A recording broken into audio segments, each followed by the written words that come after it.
Les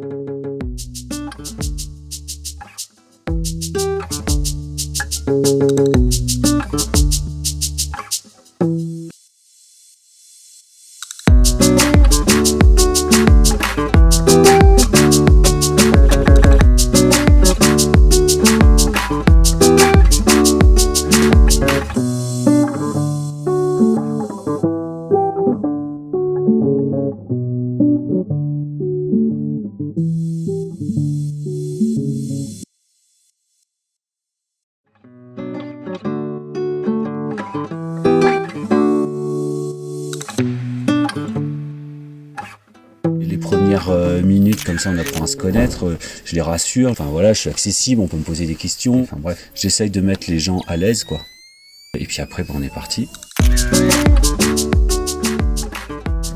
Après, on est parti. Je mets un rythme un peu au départ moyen, on va dire. Si je vois que ça suit pas, je ralentis. Et puis si je vois qu'au contraire ça colle, et on essaye d'accélérer ou de prendre d'autres chemins, enfin tu vois, pour en profiter au maximum. En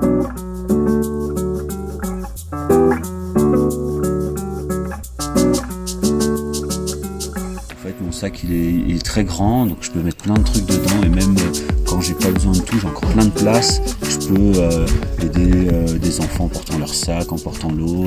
Je fais un peu comme les ânes, quoi.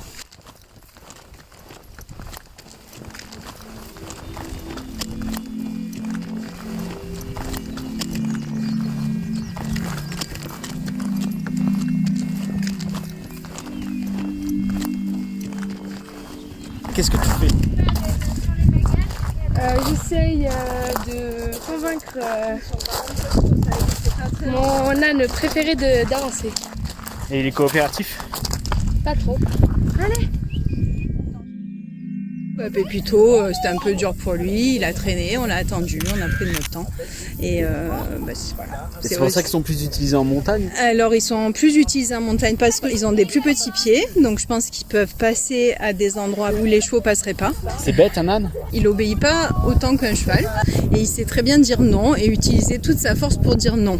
Alors il dit non parce qu'il comprend pas ce qu'on lui demande, parce qu'il n'a pas la capacité physique de le faire, parce que c'est difficile, il a peur. Et ça va énerver les humains qui veulent absolument imposer leur volonté. Il faut plutôt collaborer avec eux, leur donner envie de faire les choses, les motiver. Le cheval est beaucoup moins conscient de sa force, donc il sait moins bien dire non.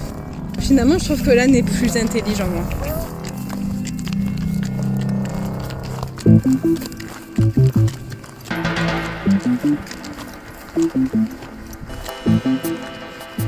Maintenant, je l'ai bien aimé avec toutes les montées et descentes, avec les aides aussi. T'avais déjà fait des marches comme ça?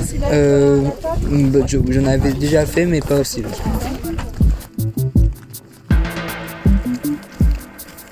C'est quoi qui était le plus difficile pour toi? Le plus difficile, c'est des zigzags à la fin de la montée, où ça faisait mal aux jambes. Mais sinon, on est arrivé ici.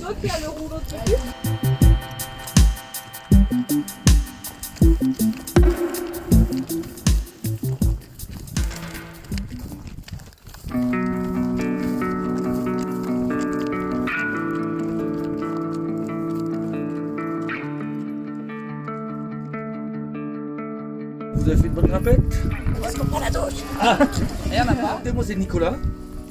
Je m'occupe du site en fait, avec John. Et ces deux petits chiens. Doulette et Buddy. Ici vous avez le refuge. On a 4 chambres en haut et salle à manger et cuisine en bas. Ouais, on est 6 dans la chambre. Il y a un chauffage. Ça, c'est bien le chauffage. Une belle fenêtre avec Deux belles vues. On a une vue sur des rochers. Voilà. mais je trouve ça Par rapport à ce que vous connaissez de chez vous, qu'est-ce qui change? On n'a pas notre décoration de chambre et on ne dort pas à 6. Voilà, c'est plus compact ici, on va dire. Mais je me sens quand même à l'aise. Ouais, moi aussi. Est-ce que vous savez tous comment fonctionnent les toilettes là? Vous verrez qu'il y a une cuvette normalement. Ça s'ouvre sur un... Les refuges sur les sommets, ça n'existe pas.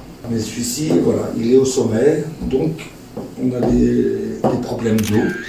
Enfin, c'est pas des problèmes, mais voilà. Du coup, on a un refuge un petit peu atypique.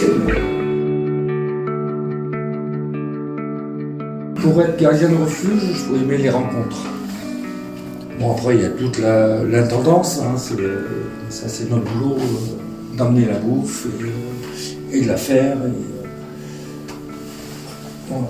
Mais voilà, je pense que la qualité principale, c'est d'aimer le contact. On est surtout un observatoire en fait. Tous les gens que je reçois ici, c'est pour les étoiles. Mercure, Vénus, la Terre, Mars, Jupiter, Mercure. Non, tu l'as déjà dit. Non, attends. Jupiter, Saturne, Uranus et Neptune. Ah ouais, voilà. Donc les 4 premières, c'est ce qu'on appelle des planètes telluriques, rocheuses, on peut marcher dessus. La pierrite, en fait, c'est une pierre lourde déjà et essentiellement du fer. Parce que notre planète, il y a beaucoup de fer à l'intérieur qui remonte des fois. On dit aussi pierre de foudre. Alors je n'ai jamais vraiment su si c'est vraiment de la foudre qui leur donne cette forme. Parce que quand tu regardes bien, il y a des angles carrément géométriques. Il y a un truc que j'aime bien aussi, c'est aller sur des endroits où il n'y a pas grand monde qui va et savoir que d'autres y sont allés, tu vois, il y a 500 ans, quoi. Trouver des traces du passage des gens, des morceaux de céramique et tout ça, des endroits où tu te dis, mais attends, c'est impossible, il n'y a personne qui va là. Ah, j'aime bien ça, ouais. Je trouve qu'il y a de l'énergie, tu vois.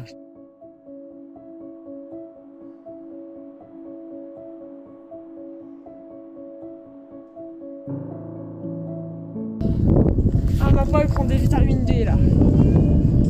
Incroyable. Ah, c'est tellement beau.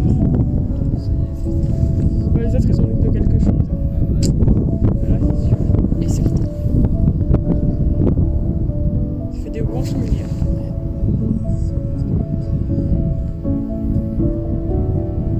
Le temps qu'ils sortent en entier, après c'est bon. Les vacances. Faites gaffe à vos yeux quand même.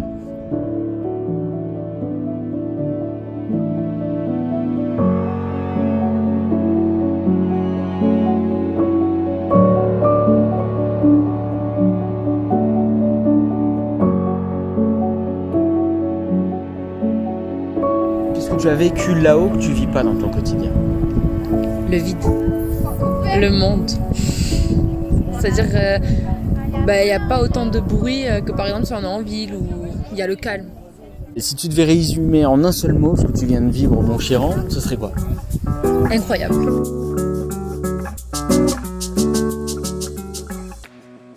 Un mot, c'était cool. Je dirais atypique, parce que je fais pas ça tous les jours. Le lien, donc le lien qu'on a créé avec la montagne, le lien que les enfants ont pu créer entre eux, c'est le groupe qui se connaissait pas du tout. Est-ce que tu peux faire un groupe de mots? De belles rencontres. Incroyable. Ah ouais, incroyable. Moi, j'allais dire passionnant. Riche en événements, en émotions, en rencontres.